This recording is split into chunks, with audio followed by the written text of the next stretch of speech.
live on WFLA Now. With a specialized degree in climate, Chief Meteorologist and Climate Specialist Jeff Berardelli is pioneering the way we look at climate and extreme weather. Welcome to Jeff's Climate Classroom, powered by ArmorView Window and Door. All right, everybody, welcome to this week's Climate Classroom. And today we are talking about what do we expect for this upcoming 2024 hurricane season. And I'll tell you right off the bat, what we're expecting is a very active and maybe hyperactive season because all the parameters that we look at this time of year are coming together for what would spell a very active season across the Atlantic Basin. And joining me today is our very own Val Simpson. She is a weather forecaster here in the Max Defender 8 weather team. Thank you, Val. Thank you, Jeff. Thank you for having me. I'm so excited about this episode. We have a lot of questions. And to remind everybody, I have my trusty buzzer with me. So if Jeff says anything or goes on a rampant, if I start talking about vorticity, advection, or the quasi-geostrophic omega equation, that's what's going to happen to me. So I'm going to avoid that because actually it not only makes a sound, but it also sends an electricity pulse like that. It buzzes. So, no, it doesn't, but that's a great idea, Yeah, it's torture. They like to torture me. That would be great, though. JB, take notes. We might need to incorporate that technology. Oh, come on. No, I'm just kidding. But also, just a reminder, I am going to be monitoring all of your questions on our Facebook page. So if you're watching from our Facebook page and you have a question for Jeff, go ahead and let us know, and I'll make sure that he answers that for you. Yeah, so that's what this episode is going to be, a lot of your questions. I'll take you through a couple of graphics, and we're going to talk about why we think it's going to be an active season. But starting in about 5 minutes or so, I'm going to just start taking questions from you because I'm sure you have questions for me. Okay, so first things first, let's put this full screen. I want to show you a couple of graphics. That's Hurricane Lee, by the way, last year, which was the strongest storm of the 2023 season. And of course, it was a Cat 5 at this point, and we do not want any Category 5s. That's certainly something that we're trying to avoid here. But it does certainly look like it's going to be an active season. So why don't we show you how active we think this potentially could end up being. I mean, the word hyperactive is not a word you want to deal with. No, not really. So first things first, can we see storms before June 1st? The answer is yes. 8 out of the 10 last seasons, we have seen storms form, although usually they're very weak and oftentimes they're far out to sea, but sometimes they can be closer to home. As water temperatures get warmer, and they have been getting warmer over the past, 5 decades or so, it means that certain parts of the season where we normally wouldn't have warm enough water to form systems now are warm enough to form systems. So we're seeing more of those. Plus, we have better technology to detect these systems. So we're seeing more of these than we used to. Now, the 30-year average in the Atlantic Basin during the summertime, so essentially during the season, during the whole season, 14 named storms. But this is something to pay attention to. The last 5 years, the average is 21 storms. So certainly, these are not your grandmother's hurricane seasons anymore. Right. Things are definitely changing and becoming more active. So that almost should be the baseline, right? We should expect that we are going to see around 20 storms, just given what the average has been over the past 5 years. We could potentially see more than that because of everything coming together. Yeah. So on the bottom line there, all parameters now pointing to a hyperactive 2024 So let's talk season. About those parameters. Yeah. What so factors are causing, why is it that we're thinking that it's going to be a hyperactive season? So the first A to B, the most direct line that we can use when we look at stuff this time of year and we try to project into the future is how warm is the main development region of the Atlantic. This correlates most directly between active or inactive seasons. First of all, we have record warm temperatures in the main development region across the tropical Atlantic and also across the Caribbean. Yeah. So you would expect that we would have an active season just based upon that fact alone. But there's something else I want to add that some of you weather geeks out there may be really interested in hearing about. There's a special pattern in the Atlantic.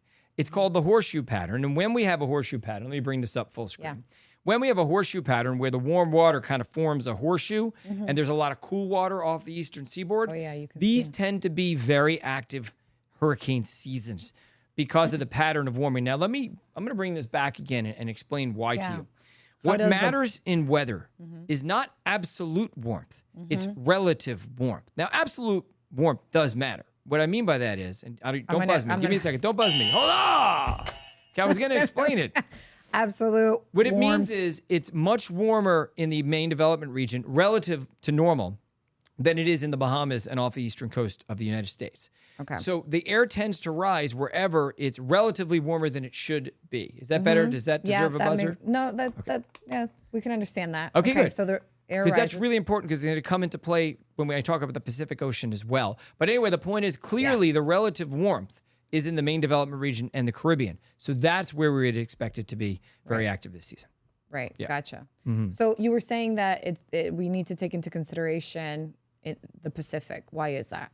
Yeah, so that's what we're going to do right now. And people who follow weather at all, and anybody who lives here in the Sunshine State has heard me talk a lot about El Nino and La Nina.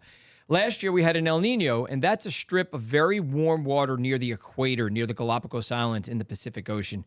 But now, look where I put La Nina forming. Where you see that strip of blue, that means water temperatures are no longer super hot like they were last year because of El Nino. Right. They're now cooling off. So now we know we're transitioning gradually towards La Nina. Within the next month or two, we'll have a La Nina across the Pacific Ocean. So why does that matter? There are two reasons for that. Right. So let me show you what I mean by that. And let's zoom into this area. So when waters are cooler, there's less energy available for a strong jet stream, right? Just less energy. So the jet stream weakens, the winds weaken, and the wind shear weakens. We talk about wind shear all the time, Val, on the air. Yeah. Wind shear is important because when you have strong wind shear, you kind of rip the tops of the thunderstorms off, and it weakens the hurricanes. But when you have less wind shear, these hurricanes, it's almost like being in an incubator. It just kind of allows these storms to kind of, get stronger and stronger with nothing around them to really affect them and weaken them. So that's number one. But also with the cool water, what'd you say?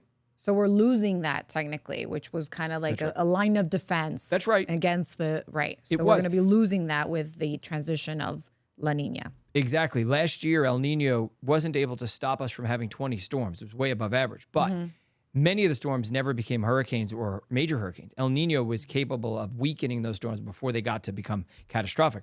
Now, the other thing is, and I'll bring this back up again, that blue water in the Pacific means that the Pacific is relatively cooler than the Atlantic. So where is air going to rise, Val? It's going to rise over where it's warmer, which is the Caribbean. Right. So now we have an adjacent basin. The Caribbean is adjacent to, right next door, right across Central America, to what is a cool basin this summer. Whichever the warmer basin is, where the air is going to rise. So now we're dealing with two things: less wind shear and a tendency for rising motion across the Atlantic. Not just the Atlantic as a whole, but specifically in the main development region and the Caribbean. Because remember, it's also cool off the Bahamas, and you can see it right there. Right. So that's, again, so literally every parameter that you could look at that could indicate an active season is coming together here. Wow. Also. And this is one of them too, Val. I found this very interesting. So our computer models have gotten much better at forecasting seasonally, meaning that forecasts that the computer models make in winter or spring can actually be pretty accurate, not for specifics, but generally pretty accurate months ahead of time. Okay. In terms of the trajectory of these storms. In terms of almost anything. Yeah. How active the season is going to be. Okay. Are we going to see more or less rain in a certain area? Is it going to be hotter or cooler in a certain area? In this case, I'm talking about steering patterns. I'm going to bring this back up full again for you. So what I mean by this is last year at this time, the computer models said, we're going to probably see most storms in 2023 hurricane season. They're probably going to steer out to sea. They're going to be fish storms. They're going to head towards the U.S. and then take a right curve out towards Bermuda. And that's exactly what we saw. That's exactly what we saw. So it gives you a lot of confidence that these computer models are now up to the task. I will tell you that pretty unanimously, or actually just simply unanimously, because I haven't seen every computer run, but I've seen a lot of them, are indicating that the storm track this year is going to be right into the Caribbean. And they all show it. Yeah. And some of them show some of that activity extending north to Florida, others a little bit less so. So that's really the big question mark. We know that these storms are headed towards the Caribbean, likely towards Central America. How many of them make the turn, head north into Florida, up the eastern seaboard, or into the Gulf of Mexico? What do you think? Are we going to see anything in the Gulf? One thing I can say is it simply looks like it's going to be a very active season in the Caribbean. Yeah. I can't say how many extra storms are going to hit us, but I can give you some clues, okay? So let's talk about some clues. Yeah. You're leading me into this. So first, let's talk generally about La Nina and El Nino. Let me bring this graphic back up for you. So the difference between El Nino and La Nina is pretty big. In terms of named storms, and remember, we have a La Nina coming up this summer. In terms of named storms, during La Ninas, which we expect this summer, we have 60% more named storms in the Atlantic Basin. we have 80% more hurricanes, and we have double, so 100% more, the major hurricanes. So that means during a typical La Nina, we would have 4 majors. Last year, we only had 3 majors, which is about normal for this for our current situation that we're in, the current climate. So that's one thing, Val. But then we have to look a little bit deeper into figuring out whether or not these storms are going to hit the state of Florida. And, is there a greater tendency during La Nina for that to happen? Right. Well, you would suspect that would be the case, right? Just simply, there's more storms, so we're going to get more unlucky. Right. Well, so here's kind of a wide view of the difference between hurricanes in El Nino versus La Nina. About double the number of storms during La Nina, hurricanes, during La Nina than El Nino. But let's look a little closer in. So this was your question. So now let's look at storms that are either direct hits on Florida or near misses. So coming within 400 miles of central Florida. La Nina has about 50% more hurricane strikes or near misses over the past 40 years than El Nino does. So clearly there's a greater tendency during La Ninas alone for us to get struck more often. So if I was just using La Nina, I would say there's a 50% greater chance than normal that Florida will be struck. And that's actually a pretty big increase just based on La Nina alone. Yeah, this just goes to show you how important it is to be hurricane ready, to have a plan. This is the opportunity to get things ready with your family, correct? That's right. Yeah, exactly. We do have a question, Jeff, Sure, if you want to take a break from the presentation. And I can, this is from David. He says, last hurricane season was controlled by dust. Things got started late. What makes this year an aggressive hurricane season when last year was very hot and warm waters too? Well, I think that you did touch on that. Basically, it was that horseshoe pattern and how the models are and the fact that we're going into La Nina. But I'll let you take it. Yeah, this is a great question. And I have to be very honest with you. I don't know how much dust there is going to be, David.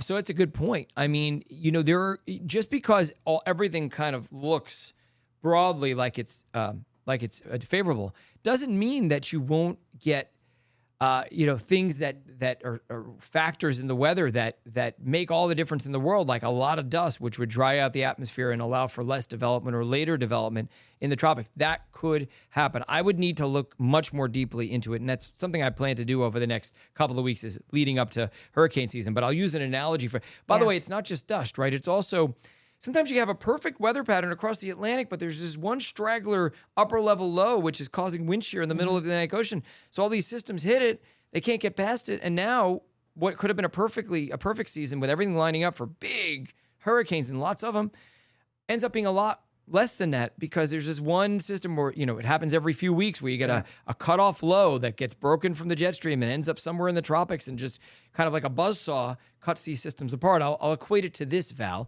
Let's say you had a big mansion. It's like a beautiful mansion. You got 10 rooms and you got a beautiful couple of kitchens and a huge yard and a huge pool. But there's a rat in the house and you can't get rid of that rat. It turns a perfect house into an unlivable house like that. Yeah. Okay, I don't know if that was a buzzworthy analogy, but that was a bad dad joke, I think. I don't even know, a bad dad analogy. Okay. But we'll take it. Yeah, but it's You can be a good dad and still make bad analogies. So what you were trying to say is that the conditions could be all nice and clean and clear. However, there could be that one spot. There's still weather. That there's climate, the overall conditions for the season, which is what we're talking about today. We're talking about the climate of the season.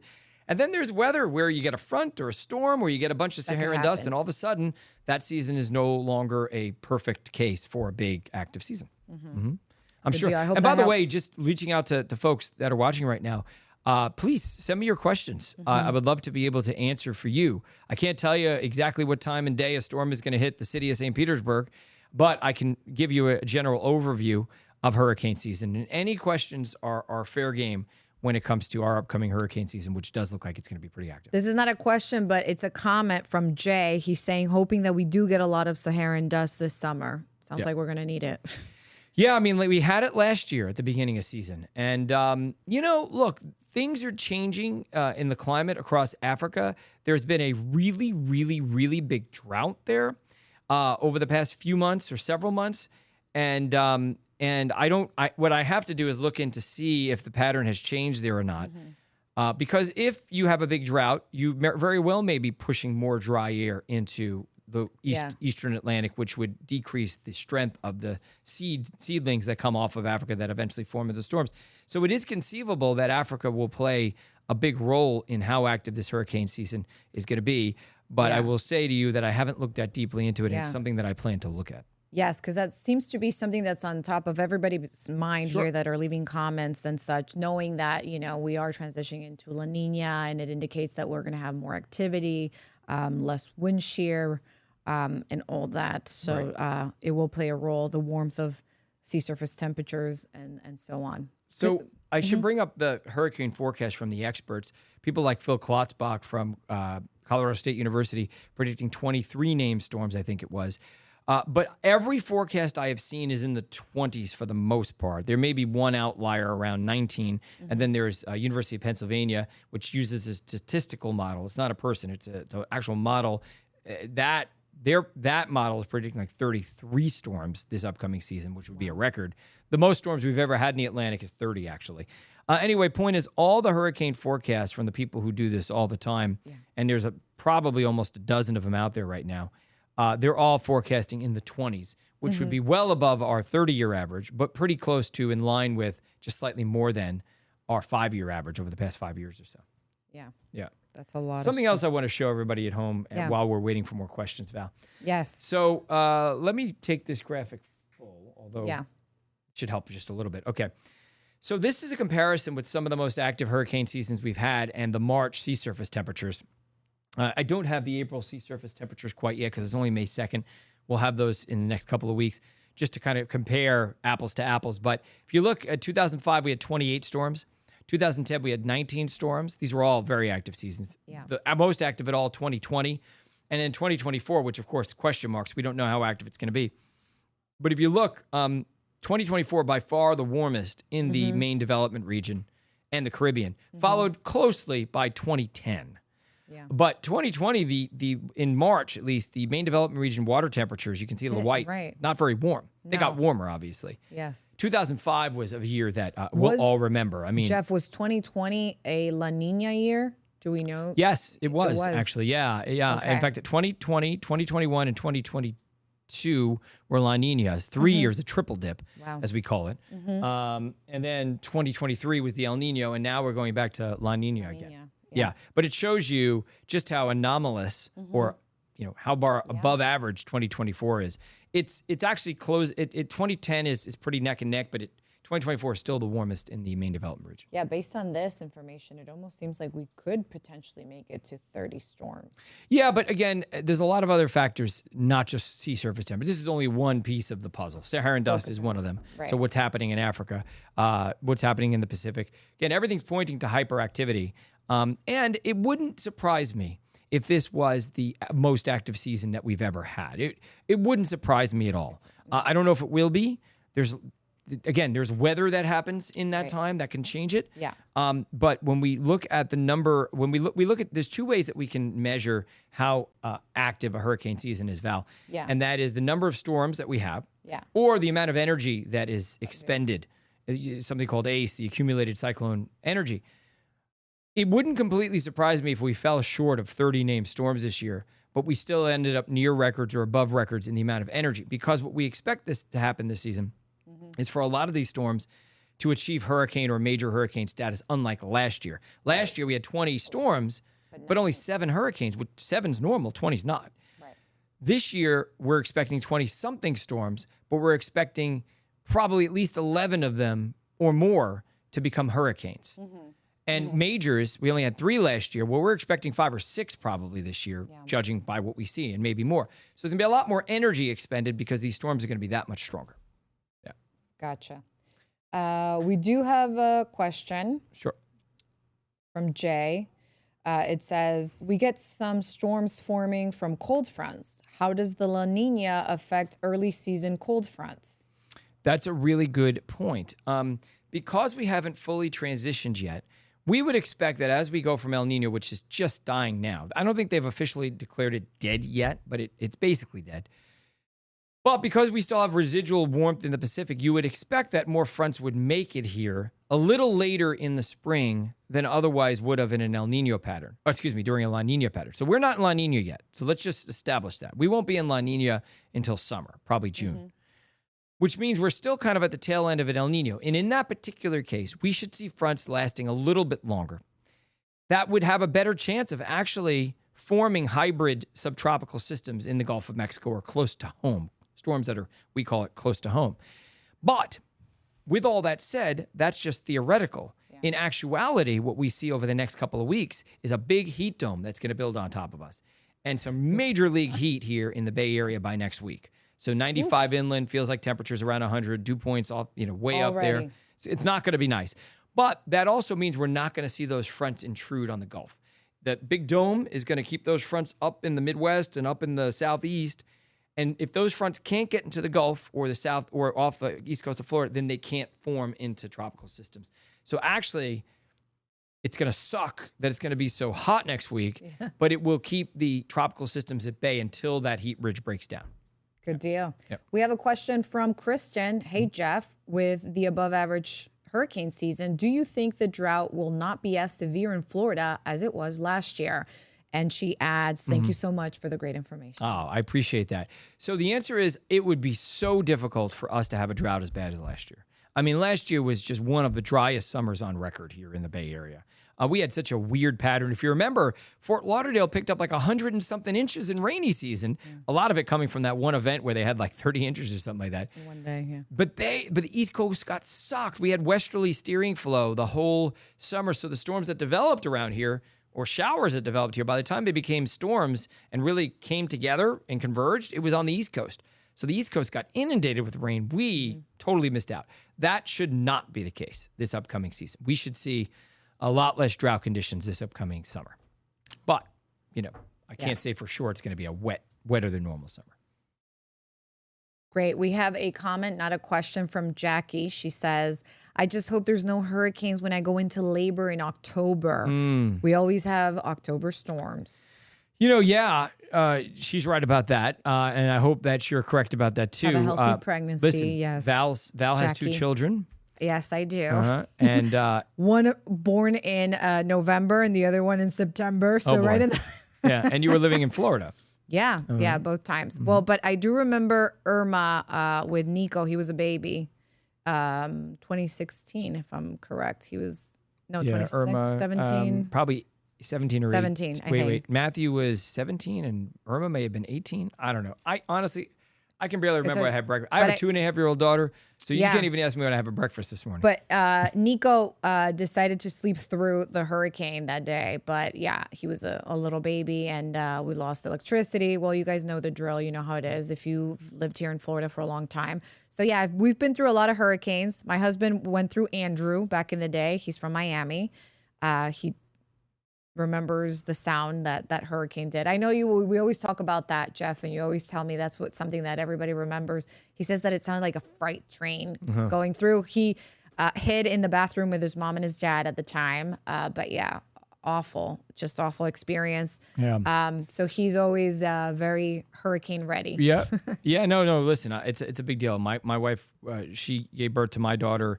Our daughter about 2.5 years ago in New York City, actually. So we didn't have to worry about hurricane season. But it was also in November, by the way. You want to know a funny story? Okay. For a short period of time, my husband and I moved up north. And we were like, wow, well, this is great. We're going to get away from hurricanes finally. And it was in 2013 that Sandy hit in the financial district. Do you remember that? Where were you? Well, we were living in Jersey, but we were working in Manhattan. But where in Jersey were you living? Near Hoboken. Oh, so basically New York City. Okay, yeah. So it was really close. I mean, we lost electricity there as well, but we didn't see the impacts that they saw south of Manhattan. It destroyed. But we were like, oh, we're getting away from hurricanes. And And that was quite a we storm, got hit. Sandy. That was a big one too, yeah. So listen, Val, we only have another couple minutes, so we're going to take some last questions from the viewers and then move on from there. And as we get closer to hurricane season, we're going to continue to talk about hurricane season because I think a lot of people are interested in this. All I can say is, look, there's going to be a lot of storms. There are going to be strong storms this year. We, of course, have our fingers crossed that they're not going to affect us. But no matter what we predict ahead of time, even in seasons that seemingly don't have many storms, like when Hurricane Andrew hit, you can have really, really big impacts. So you just need to be prepared every season. But if I were to prepare, and I'm going to, of course, because I'm a meteorologist, this would be the season I would prepare for, because I don't think there's any getting away from the fact that this is going to be a very active season. So we have a question from Ashley. She says, can the storms impact the weather in Gibsonton or the water? Yeah, well, Gibsonton is right near the water, and she's probably concerned about storm surge. And absolutely. I mean, I understand that you're not right on the Gulf of Mexico, but Gibsonton is very low-lying. It's right near Tampa Bay. And, when water gets funneled into Tampa Bay, it's got nowhere to go. Remember, you're taking the whole Gulf of Mexico and trying to force it into, I'm exaggerating. You're not taking the whole Gulf, but you're taking a lot of water from the Gulf, pushing it into an ever-narrowing bay. So the water has to rise. So some of the worst storm surge actually is right here, Val, literally where you're sitting right now. Yeah. The worst storm surge in a perfect storm that hit Tampa Bay would probably be right in downtown Tampa, actually. Wow. And maybe up the river a bit as well. But that also includes most of Tampa Bay, because Tampa Bay is like a pool, right? It's just going to gather all that water. But we're protected right here in Tampa Bay. No. We're not going to we're not wasn't there like a fair? Yeah, there was a wife's tale. But you're talking about the Indian burial grounds. The Indian burial grounds. We're protected. Well, I don't want to test the Indian burial Jeff, grounds. I'm going to buzz you because that went right over your head. Well, I got it. Eventually, it took me a while. Listen, it takes a little longer these days, okay? Okay, this is not a question, but it's a comment, and it says, we've been affected by Irma, by Ian and Idalia. Can we please skip the ice storms this year? They should outlaw ice storms. You know how am I right in buildings they outlaw the 13th floor and the elevators? Yeah. They should outlaw the ice storms. I agree with you. What's the person's name? Jay. I totally agree. We should oust the ice storm. Yes. Because it has, honestly, ice storms are infamous. I have a graphic somewhere in the computer. I can't get it right now, but it shows how many more ice storms have been retired. By far, I's have been retired more than any other letter.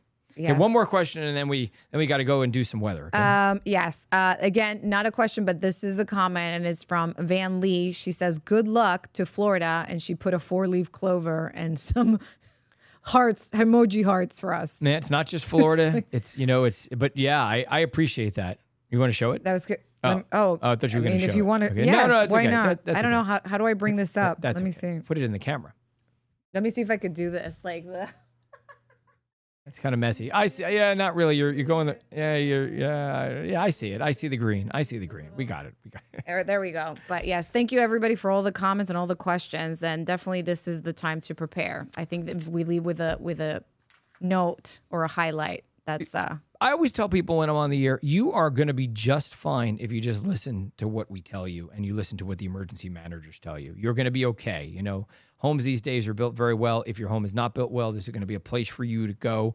You just need to prepare ahead of time. Know your plan. Talk to your family. Make sure your family knows the plan. Make sure you have what you need. This way, when the time comes, you're not struggling and doing a million things and forgetting things. Right. You have everything already prepared so that you can jet and get out of here if you need to. So I always say, Great advice. You're going to be fine. I more am concerned about what happens weeks after the storm when we're trying to get our air conditioner back on. We're trying to patch the holes in our roofs. Those kind of things are the difficult. Yeah. But getting through the storm, you can do it if you're prepared. It's as simple as that. Okay, so listen, one other thing. If you want to send me questions that I can answer on the air for you, you can always send them to weather@WFLA.com. Again, weather@WFLA.com. I love to take your questions because it gives me ideas for my Berardelli bonus segments that I do, or in general. I just love answering your questions on the air, so please send those. Also, I'm going to bring this up right here.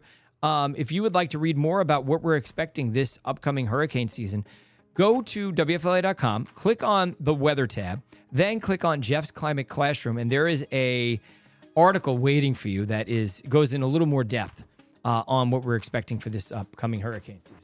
And then with that, I want to say, as usual, Val, thank you so much. Thank you, Jeff, for having me. For joining me. I don't like when you electrify me, though, so please Here we go, avoid. Okay. All right. I'm a goofball. There we go. I know. And I just want to thank everyone for watching. Again, you're probably watching on either our Facebook page or on WFLA.com. We're going to package up this show that we just did. We're going to send it over to YouTube. It'll be available there soon. You can also listen to this as a podcast on Spotify and also on Apple Podcasts as well. So again, thank you for joining me. Val, thank you. Yes. And we'll see you again next week for the Climate Classroom. Bye, everybody. Watch or listen to Jeff's Climate Classroom, powered by Armor View Window and Door on WFLA social media platforms, and find Jeff's climate reports on WFLA.com.